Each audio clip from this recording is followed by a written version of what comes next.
Hello friends. आज मैं आपको बताने वाला हूँ सिविल प्रक्रिया संहिता 1908 के अंतर्गत आपको किसी सिविल सूट में स्टे कैसे मिलेगा। मान लीजिए आपका कोई भी मैटर हो कि आपकी कोई ज़मीन कोई व्यक्ति अवैध रूप से कब्जा करना चाहता हो, या घर करना अवैध रूप से कब्जा करना चाहता हो, या क्षतिग्रस्त करना चाहता हो, या आपका कोई पैसा हो जिसके जो अगला व्यक्ति कहीं ना कहीं हड़प लेना चाहता हो, या उसको संविदा भंग करना चाहता हो, कॉन्ट्रैक्ट ब्रेक करना चाहता हो, तो ऐसी सिचुएशन में आपके पास क्या रेमेडी है। ऐसी सिचुएशन में फिर तो आपको भाई पहले तो आप उससे बात करेंगे, या आप ऐसा मत कीजिए। और मान लीजिए अगर बात नहीं होती तो क्रिमिनल में आप जो भी प्रोसीडिंग करेंगे, लेकिन उसके अंतर्गत आपको कोई रिलीफ नहीं मिलेगी। आपको रिलीफ मिलेगी कैसे?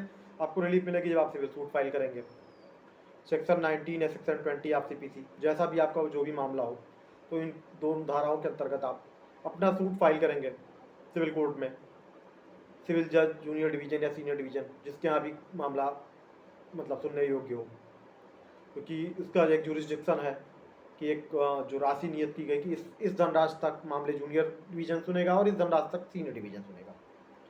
तो आपका जो भी जैसा भी मामला होगा, जिसके अधिकारिता में होगा, वो सुनेगा। अब आपने मान लीजिए सूट फाइल कर दिया, तो उसके बाद क्या है? उसके बाद आपको चाहिए स्टे। स्टे आपको कैसे मिलेगा? तो फ्रेंड्स, सूट फाइल करने के बाद ऑर्डर 39, जिसमें अस्थायी आदेश, temporary injunction and interlocutory order, अंतर्वर्ती आदेश के विषय में बताया गया है। ऑर्डर 39 के रूल 1 में वह प्रक्रिया बताई गई है कि कब आपको अंतरिम रिलीफ दी जा सकती है, किस कारण से किस सिचुएशन में आपको अंतरिम रिलीफ मिल सकती है। तो फ्रेंड्स, सबसे महत्वपूर्ण चीज़ है, 3 चीज़ें आप जान लीजिए। फर्स्ट, प्राइमा फेसाई आप पे सूट, कि आपका कोई वाद हो जो बनने लायक हो, एडमिट होने लायक हो। कोई ऐसा सूट आपका मतलब मुकदमा वाद है कि जो हो इस सिचुएशन में कि वो एडमिट हो, कोर्ट उसे एडमिट करे। सेकंड क्या है? मतलब आपको ये ग्राउंड होने चाहिए ऑर्डर 39 रूल 1 के अंतर्गत कि आपको स्टे मिलने के लिए। तो पहला तो prima facie your suit. Second, irreparable loss, यानी अपूर्णीय क्षति। थर्ड क्या है? बैलेंस ऑफ कन्वीनियंस, सुविधा का संतुलन, वो भी आपके पक्ष में होनी चाहिए। ये 3 चीज़ें होने के बाद ही आप स्टे के लिए कहीं ना कहीं उपयुक्त पाए जाएंगे। इसमें और भी बहुत सी सिचुएशंस हैं, वो भी मैं आपको बताता हूँ। तो सबसे पहली सिचुएशन तो ये है कि आपके पास कोई मामला हो। रूल 1 ये जो कहता है कि कोई मामला ऐसा हो जो न्यायालय या एडमिट करे, और उसमें ये ग्राउंड हो कि आपको लॉस हो रहा है, आपका नुकसान हो सकता है, आपका कॉन्ट्रैक्ट अगर ब्रेक होता है किसी से तो आपको काफ़ी क्षति हो सकती है, वह क्षति जो पूरी नहीं की जा सकती है। तो ऐसी सिचुएशन में क्या करेगा कोर्ट? कि ऐसी सिचुएशन में कोर्ट ये मानेगा कि हाँ, आपको लॉस हो रही है।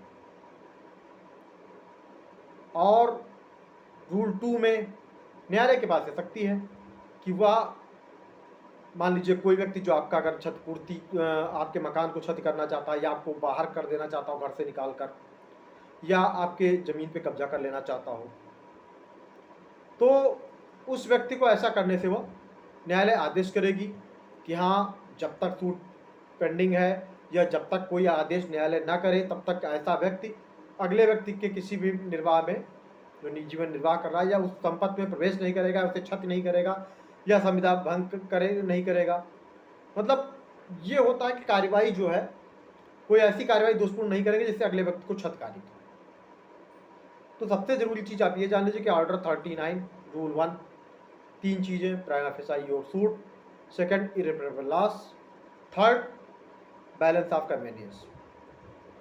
आप मान लीजिए किसी घर में रह रहे हैं और अब आपको उससे घर से कोई बेदखल करना चाहता है, तो अब इस सिचुएशन में क्या है कि अगर आपको कोई घर से बेदखल कर देगा और वह कब्जा कर लेगा, तो आपको इरिपरेबल लॉस होगा। और सुविधा का संतुलन भी आपके पक्ष में है कि आप उसमें रह रहे हैं, बैलेंस ऑफ कन्वीनियंस है। तो 2 चीज़ें हो गई है। अब क्या हुआ? फर्स्ट आ जाइए आप, prima facie your suit.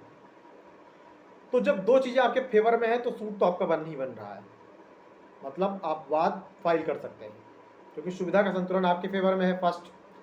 Second क्या है कि इरेपरेबल लॉस, अगर आप घर से बाहर किया गया तो आपको अपूर्णीय क्षति होगी, या मान लीजिए आपका कोई मकान ही गिरा देना चाहता हो, कोई भी हो सकता है। प्रशासनिक कार्रवाई में भी कभी कभी इलीगलिटी हो जाती है, तो उस सिचुएशन में भी आप सिविल सूट फाइल कर सकते हैं। लेकिन हाँ, कभी कभी कंडीशन ये रखती हैं कोर्ट की, अगर मान लीजिए कोई सिविल सूट आप इस तरह का फाइल करते हैं, आपको अस्थायी टेम्पररी इंजेक्शन मिल जाता है या परमानेंट इंजेक्शन भी कभी कभी मिल जाता है, जो 6-6 महीने पर इस समय रिव्यू होता रहता है। तो उस सिचुएशन में भी क्या है, उस सिचुएशन में भी आपको ये है कि यहाँ प्रशासनिक कार्रवाई पे कभी कभी सिविल कोर्ट ये कह देती है कि स्टे लागू नहीं होगा, क्योंकि अगर आप कुछ तथ्य छिपा के जा रहे हो या कुछ है।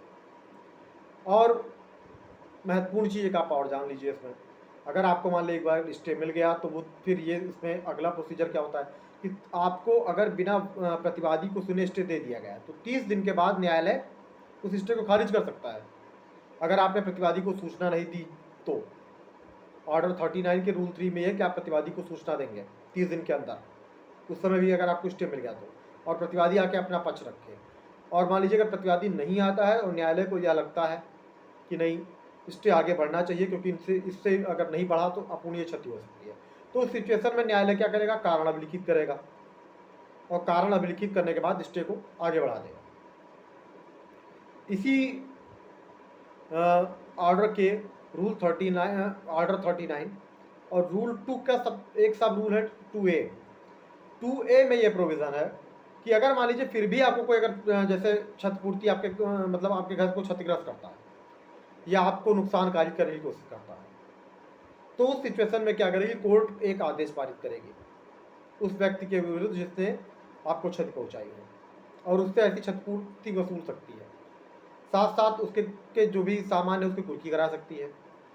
इसके अलावा 3 माह का उसे सिविल कारावास में निरोध करने का भी आदेश दे सकती है।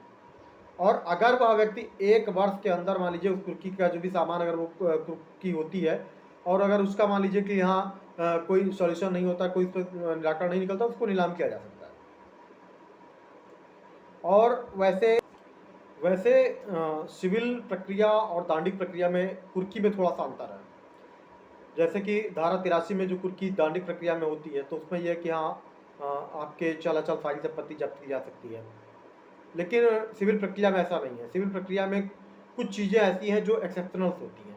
धारा 60 में ये प्रोविज़न दिया गया है सिविल प्रक्रिया संहिता में, और उसमें ये प्रोविज़न है कि हाँ कुछ चीज़ें जो मान लीजिए आपके जीवन निर्वाह से है तो उनको छोड़ा जा सकता है कि उनको कुर्क नहीं किया जा सकता है।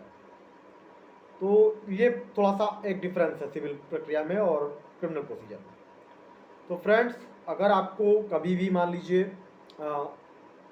अगर ऐसा कोई सिचुएशन है कि आपको आप कहीं ना कहीं आपके अधिकारों का हनन हो रहा है तो आप एक सूट फाइल कर सकते हैं सिविल कोर्ट में, और order 39 rule 1-2 with section 151 of CPC। 151 में क्या है, कोर्ट के पास इनहेरेंट पावर है, अंतर्वर्ती अधिकार है, असीमित अधिकार है किसी मामले को सुनने का या उस पर स्टे ऑर्डर देने का, या क्या जैसे प्रतिवादी अगर मान लीजिए नहीं उपस्थित होता या प्रतिवादी को आपने सूचना नहीं दी तो भी क्या है, सेक्शन 151 में इंटरलोकेटरी पावर मतलब अंतर्वर्ती अधिकार है, इनहेरेंट पावर है कोर्ट के पास। सो उस सिचुएशन में कोर्ट आदेश पारित कर सकती है बिना प्रतिवादी को सुने भी कि आपको अपूर्णीय क्षति हुई तो पारित करती है, क्योंकि इसीलिए जब भी रूल 39 में जो एप्लीकेशन दी जाती है अस्थायी आदेश के लिए या टेम्परेरी इंजेक्शन के लिए, तो उसमें रूल 39(1)(2) में के साथ साथ 151 CPC के साथ में ही हमेशा एप्लीकेशन दी जाती है। तो फ्रेंड्स, अगर आपको वीडियो पसंद आए तो वीडियो को लाइक करें, चैनल को सब्सक्राइब करें ताकि आगे भी आपको ऐसे वीडियो देखने को मिलते रहें। Thank you.